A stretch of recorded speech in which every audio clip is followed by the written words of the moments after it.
Good morning. Today is June 10th. I had a topic in mind, which I've decided to postpone because there's so many interesting and relevant things happening in Europe that are worth calling attention to. You have seen some coverage, I suppose, of the Normandy celebrations, and that is certainly of interest. Not only that it was the anniversary of the Normandy invasion, but rather that people, especially, I would say, our president, Biden, took the opportunity to talk not only about what happened there and the lives that people gave in its cause, but that the cause was democracy. And since democracy is under attack here, there, and everywhere at the moment, it seemed, first of all, to be a relatively good Biden speech, but also it's very apropos of what needs to be talked about and what's going on. No sooner did the Normandy celebrations end, and the European Union's parliamentary elections took place. And surprise, surprise, the elections indicated that in general in Europe, not in every European countries, people are moving to the right and even into voting for semi or rather reasonably authoritarian parties. So the fact that voters are unhappy in Europe and it leads them to vote for right-leaning parties, and voters in the United States seem to be unhappy, and that leads them to perhaps vote for Trump, is of serious historical interest. This is not just some little sideshow.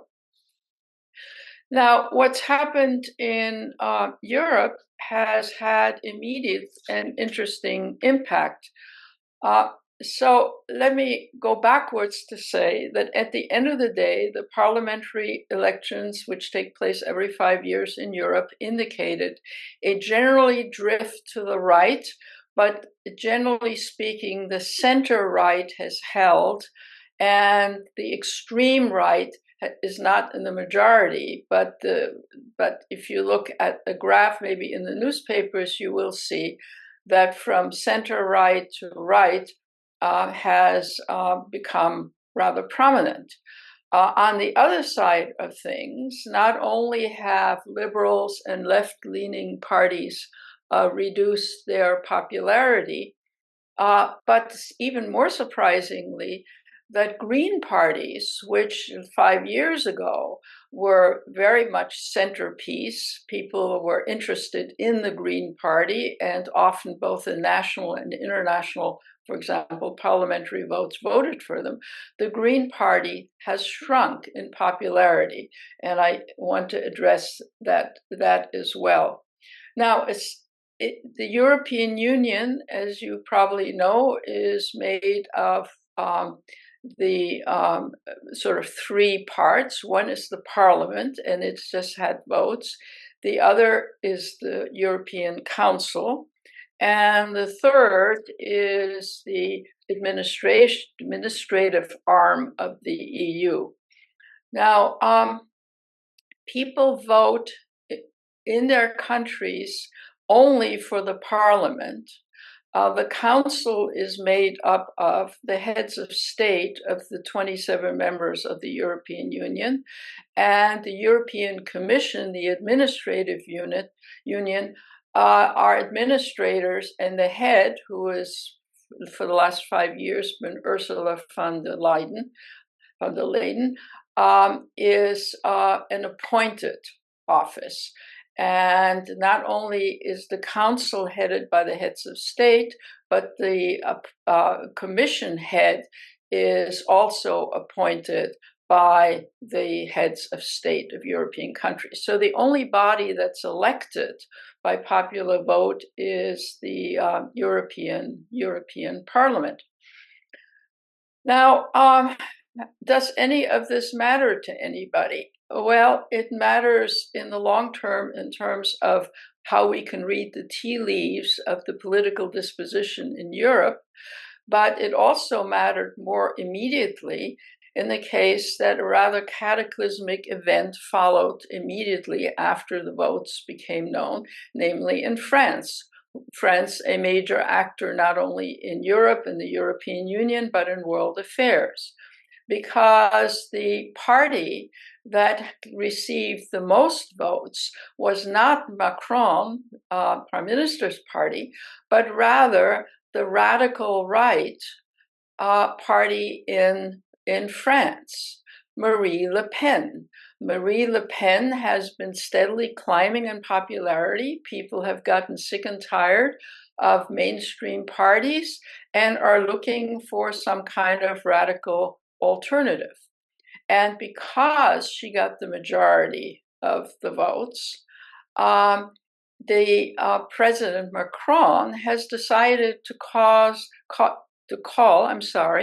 a quick election in France for the French Parliament to see whether or not the French Parliament continues to support him or Marie Le Pen and so forth. So immediately the votes in the European theater have spilled over into a unexpected happening in France, where Macron quickly called for the French parliamentary elections. And while no matter what the outcome of French parliamentary elections may be, the fact of the matter is that Macron it won't be ousted. He has to stand election a little bit down the road, but it does signal rather bad things for Macron and his ability to govern, because in order to govern, it's like U.S. Congress, you need the support of, in his case, his parliament, and in our case, our Congress. So the events that spilled over from the EU elections into French politics is also not only noteworthy, but could seriously scuttle the events in France and the politics in France, and conversely, are a bad omen for left and center-right parties. Something not as cataclysmic, but similarly potentially alarming, has been the vote for the European Parliament in Germany, where the current government, the Social Democrats, came out very badly in the vote, and the right party, the AFD party, which including has some sort of neo-Nazis in it. There was a scandal not too long ago about a person who was making Nazi-like statements in that party. It is a bad omen for German politics that that party came in second. Now, admittedly, the right of center Christian Democrats still had most of the votes. Now you may say, well, how do the splits of the votes inside countries matter in the European Parliament? I hasten to say that in the European Parliament, people don't sit as representatives of their countries. They sit as representatives of their political parties or their equivalent political parties. Right? So the socialists sit with each other. The right of center sit with each other across the 27 member states. In that sense, it's a kind of fairly unique arrangements. So when the partitions of the votes in each state, let's say one party has 5, the other has 10, and the other has 15, they don't sit together, but rather they join the similar parties of the other members of the European Union. In that sense, it's very different than the U.S. Congress. So what the elections for the EU have done is not only scuttle the national, the makeup of the European Parliament, but also have scuttled the domestic politics, for example, of France. Now, there are sort of nuances that I hasten to go into too much detail, but want to say a few things about. One is Italy, which is another powerful country in Europe. And as you probably know, Meloni, who is the prime minister of Italy, comes from a fairly radical and in past years rather fascist party. On the other hand, since she was elected, she has not, she has to some extent moderated her own views, not her party views so much as her own views. And for example, Le Pen in France, right, the extreme right person, is very anti-European Union, while Meloni has been rather pro-European Union and has supported Ursula von der Leyen. And it looks as if, even though she would, her chunk of representation in the European Parliament would come from her right party, it looks as if she might very well cooperate with more right of center people, which would be an interesting phenomenon. Similarly, the right in France under Marine Le Pen is pro-Russian and anti-Ukraine in the Ukrainian conflict, while Meloni has been pro-Ukraine and has not manifest sort of automatic support for Putin.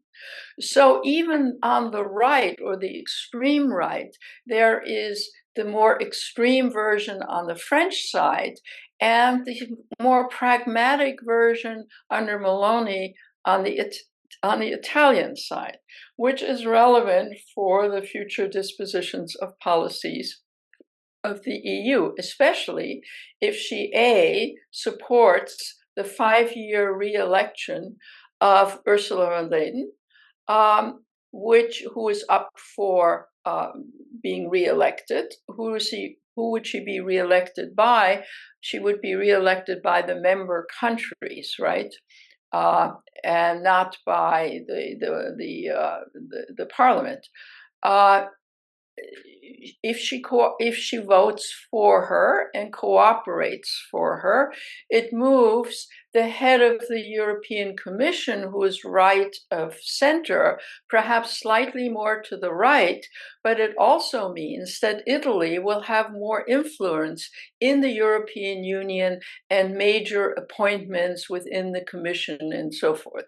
So this is maybe too much detail, but the detail is really showing to what extent these elections, which from the American perspective don't seem very interesting, have interesting implications for our alliance with European countries, for their support in support of Ukraine, which has been supported so far, but also has implications for things like environmental policy, because the Greens did so poorly in this last election that they may not be playing much of a role, and that has implications for worldwide green policy, perhaps.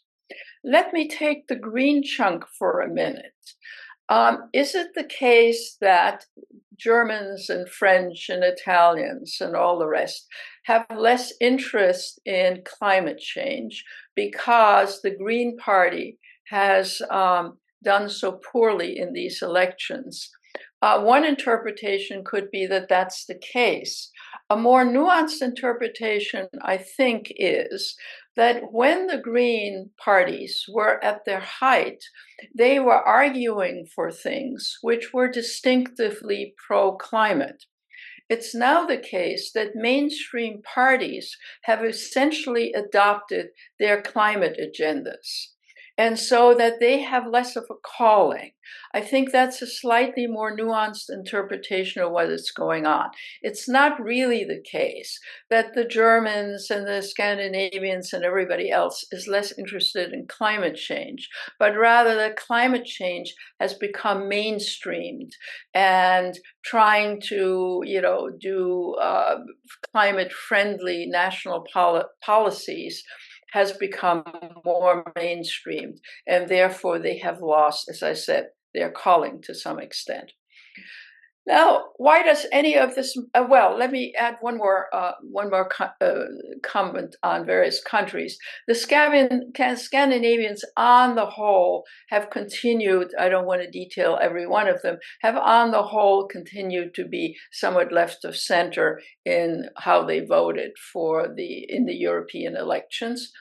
And Poland, which has been under authoritarian and right-wing government, now has a much more center, slightly right of center government, and headed by Tusk, who himself used to be a elected representative in the European Union and played a fairly major role before he returned to Poland.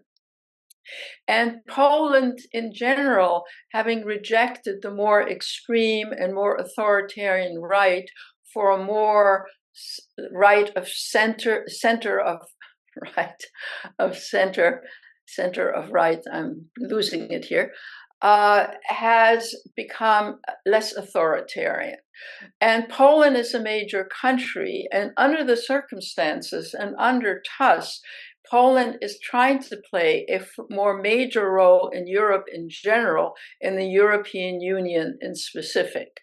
So we have a kind of scuttling of who the important actors are.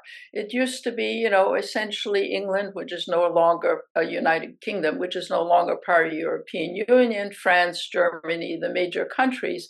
Now you see a situation where you have a lagging presence to some extent for France. You have a potentially lagging presence for Germany. You have a potentially increased influence, let me underline that word, depending on what Meloni decides to do, but more of an influence of Italy, which is right of center. And you have a more liberal impact on another major country, which is Poland, in terms of population and its role.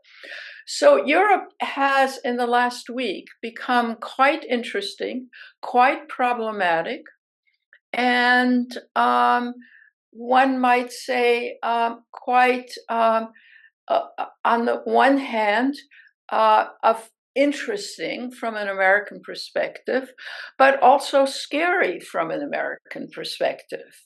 Because since fairly authoritarian parties, even if they're not in control, have done so much better in the elections in some of the countries, what does this portend for the United States in terms of Trump? Because the dissatisfactions in Europe should be taken note of in the United States. That is to say, what are people upset about? Why are they voting for the right? Well, they're voting for the right because they're disturbed about their economies. Not that their economies are doing so badly, but that there's such changes in the economy. And by the way, the American economy is doing very much better than some of the European economies, but still, there's certain categories of workers, unskilled workers, who are finding it difficult to get jobs. Younger generation, university graduates, finding it difficult sometimes to get jobs, even though in each country, including the United States, more labor is needed. And unfortunately for the politics of those countries, the more labor very frequently are immigrants. And immigrants are, being maligned in American politics, but they're also being maligned in European politics. And if one wants to read out of the tea leaves, maybe one of the dominant reasons why people are turning to anti-immigration right-wing politicians, it is because of immigration, even more so than the economy. And here, the US and the problematic for the US and Europe sounds similar, although the actual content is different. Because we, of course, are a nation of immigrants. So the question really is the politicization of the quote unquote illegal immigrants that are coming in this country and the racism attendant to that as well. While in Europe, what you have is the large waves of immigration aren't coming from Latin America. They're mainly coming from Africa, West Africa, the Middle East, places like even like Afghanistan, Pakistan, and so forth, so that the rather homogeneous European countries, which were not nations of immigrants, are increasingly dealing with people who are not only non-natives, but who, on top of everything else, are of Muslim origin, Arab origin, practicing different cultures, different religions, and so on. And the rather uniform European countries are very alarmed by this. Racist, you may say, prejudice against Islam, you may say. But when you think about it, the sort of uniformity of these countries in terms of being Christian, maybe not very conservative Christian, but never Christian, people speaking whatever languages in those countries, and maybe on top of it nowadays English. But they have a kind of homogeneity, which the US has not had in a long time because of our immigrations throughout our history. And so this is not entirely new to Europe. There has been immigration over the decades, but the magnitude of the number of people flowing in and the degree to which they are scuttling the population and are becoming a larger and larger percentage of the population, and at the same time are alien to the culture. And the cultures are not as used to as the United States in absorbing people. Because after all, in the US, after one or two generations, people more or less become Americans and melt into the melting pot. Well, Europe is less used to a melting pot. They either don't have one at all or they have not proceeded to develop one. And so it is the alienation that native people in many of those countries feel from the influx of immigration, which is turning them to right-wing parties, which are anti-immigration, and which are anti-immigration in such a way that the politics are taking the turn. Now, this is also a problem in the US right now, right? The current Biden government is trying to deal with border issues and so forth and so on. But Trump is certainly more anti-immigration and has made almost right-wing, almost neo-Nazi kind of comments. They're polluting our blood and so forth. So we increasingly are dealing with this problem, not so much because most Americans are historically inclined to think that foreigners pollute our blood, but they are responding to a rather authoritarian candidate in the US. And the political party, the Republicans, are also responding to this. You can notice that in recent votes. And so if we look at Europe, it's of course gone further in some ways, but Europe looks at the United States and says, egats, what's happening here looks like it might be about to happen in the United States.